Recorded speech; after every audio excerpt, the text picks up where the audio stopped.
شوفوا، دائما من ينزل أجهزة جديدة في الأسواق من نفس الفئة، فلازم قبل لا تشتري أي جهاز تشوف مميزات كل جهاز وأيضا العيوب، وفي الأخير تشوف سعر كل جهاز، وعلى أساسه راح تقدر تقرر يا جهاز هو الأنسب إلك.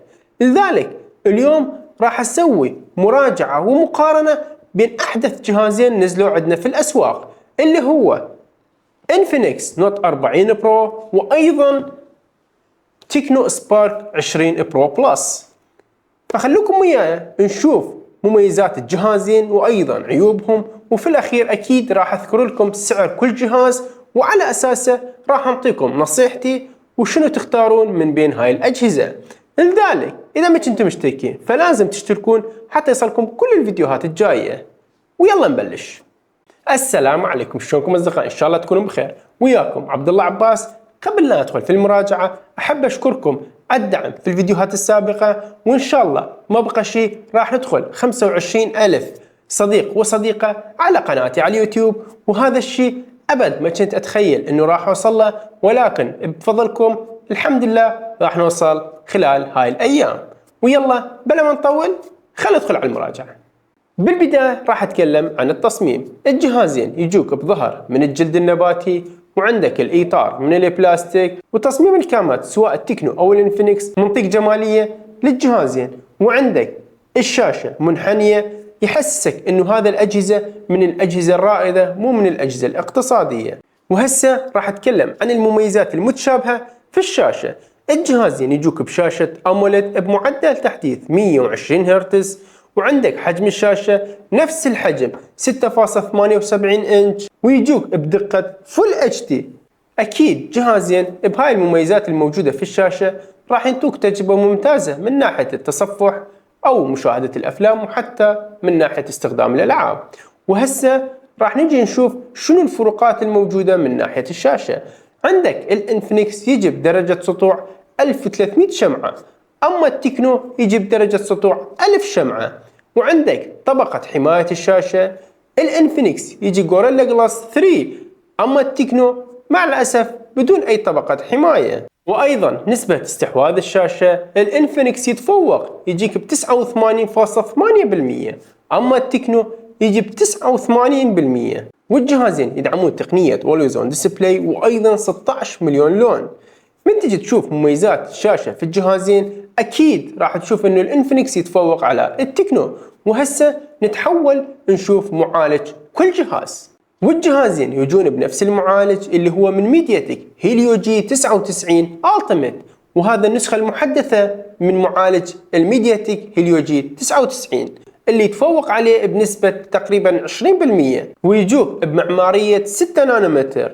هذا المعالج راح يعطيك أداء جيد خاصة من ناحية الاستخدام والتصفح وحتى الألعاب، وجربت بعض الألعاب عليه خاصة لعبة البوبجي اللي شغلها على 40 فريم، ولكن حسب استخدامي في البوبجي شفتها أداء سلس ومقبول وماكو أي حرارة. من أقول لكم الجهازين ما جاي يحمون في الألعاب، أقصد في الاستخدام الطبيعي، يعني ساعتين أو 3 وبعدها خلاص اعتعوا في الجهاز، مو في الاستخدام المكثف تلعب بأقوى الألعاب. أكيد الجهازين راح يحمون عندك، لذلك خلي هذا النقطة ببالك. الرام في الجهازين الانفينكس 12 جيجا بايت وتقدر ترفعها إلى 24 جيجا بايت، أما التكنو 8 وتقدر تزيدها إلى 16 جيجا بايت.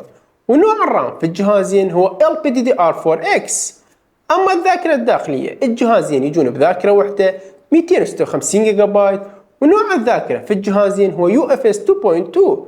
وهنا أكيد التفوق في الرام راح يكون لصالح الانفينكس. وأكيد الجهازين يجون بأحدث نظام اللي هو أندرويد 14 وأحدث واجهة، التكنو HIOS 14 والانفينكس XOS 14.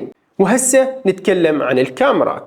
الجهازين يجون بكاميرا رئيسية 108 ميجا بكسل، وحسب استخدامي لهذا الكاميرات في الجهازين صراحة الجهازين ينطوك نفس الكواليتي ونفس الأداء في الصورة، ما شفت أي فروقات أو أي جهاز يتفوق على الثاني من ناحية الكاميرات.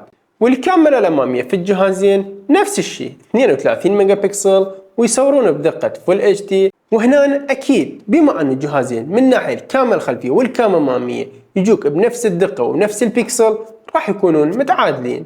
والجهازين يجون بسماعتين ستيريو وما يدعمون منفذ 3.5 ملي للسماعات. والميزة اللي أشوف مفروض تكون موجودة بكل الأجهزة من الاقتصادية وانت صاعد اللي هو مقاومة الماء والغبار. الجهازين مقاومين للغبار ورذاذ الماء بمعيار IP53، وهذا الشيء أشوفه ممتاز بهذا الجهازين. وعندك البصمة في الجهازين مدمج تحت الشاشة، ومثل ما تشوفون تجربتي للجهازين من ناحية البصمة جاي تشوفون أن استجابة التكنو أسرع من الإنفينكس، وأتمنى هذا البطء ينحل في جهاز الإنفينكس من خلال التحديثات الجاية، وإذا ما انحلت راح أعتبرها عيب بهذا الجهاز. وأكيد سعة البطارية في الجهازين 5000 ملي أمبير، ولكن سرعة الشحن في الإنفينكس يتفوق بما أنه يجيب 70 واط، أما التكنو 35 واط. والميزة الأقوى بعد موجودة في جهاز الإنفينكس ما موجودة بأي جهاز اقتصادي أو متوسط، اللي هو الشحن اللاسلكي اللي يجيك ب20 واط. وهذا الشيء أشوفه حركة قوية من شركة إنفينكس بهذا الموبايل. وهسه سعر كل جهاز، التكنو يجيك بسعر $180 أي 275 ألف، أما الإنفينكس سعره 200 تقريبا $3 وسعره 310 ألف. أكو نقطة مهمة لازم تعرفوها، نسخة الإنفينكس نوت 40 برو بنسختين ال4G وال5G. هذا ال4G المعالج مالته أقل وسرعة الشحن أقل، أما ال5G المعالج أقوى وسرعة الشحن أقوى، وعندك بعد مميزات بعد أقوى، والسعر أغلى من هذا السعر، فلازم تعرفون هذا الشيء. وفي الأخير أتمنى عجبكم المقارنة والمراجعة. إذا عندكم أي استفسارات أي شيء تريدون تعرفونه كتبوا لي في التعليقات، وإن شاء الله الكل راح أجاوب عليه. أي شخص يعلق مباشرة راح أجاوب عليه. وفي الأخير شكرا على المتابعة، لا تنسونا من الاشتراك واللايك إن شاء الله حتى نستمر حتى نوصل 100 ألف مشترك. وفي أمان الله.